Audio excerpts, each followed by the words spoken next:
नमस्कार मित्रांनो, सर्व महाराष्ट्रातील लाडक्या बहिणींसाठी खूप आनंदाची बातमी आहे। ज्या लाडक्या बहिणींचे हप्ते बंद झाले होते, जे पात्र असून त्यांचे हप्ते बंद झाले होते, त्यांच्यासाठी खूप आनंदाची बातमी आहे। आता नवीन ऑनलाईन केवायसी सुरू करण्यात आलेली आजपासून। तर ती केवायसी कशी करायची किंवा ही ऑनलाईन केवायसी करण्याचे ऑप्शन कुणासाठी आहे, ही केवायसी कुणाला करायची, या सर्व गोष्टींचा सारांश आपण पाहणार आहोत आणि लाईव्ह ई केवायसी कशी करायची हे देखील आपण पाहणार आहोत। चला मित्रांनो, आपण स्क्रीनकडे वळूया। नमस्कार, मी मनोहर पाटील।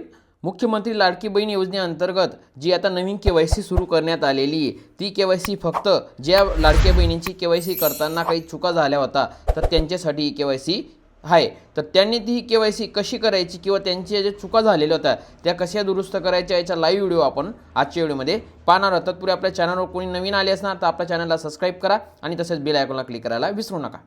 तर चला व्हिडिओ सुरू करूयात।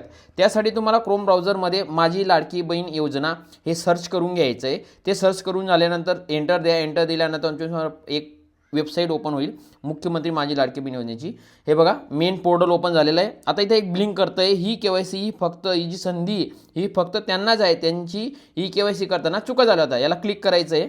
याला क्लिक करून झाल्यानंतर इथं तुम्हाला कस्टमरचा आधार नंबर, खाली कॅप्चर आणि खाली मी सहमत आहे याला क्लिक करून सेंड OTPला क्लिक करायचं आहे। मी सर्व माहिती भरून घेतो। हे बघा, आधार कार्ड वगैरे नंबर टाकून घेतोय। लाईव्ह तुमच्या समोर करतोय, सेम प्रोसेस करायची आहे।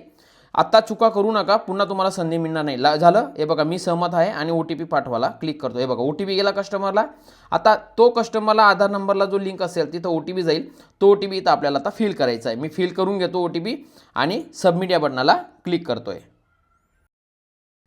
हे बघा, आता OTP टाकून घेतो मी आणि सबमिट बटनाला क्लिक करतो।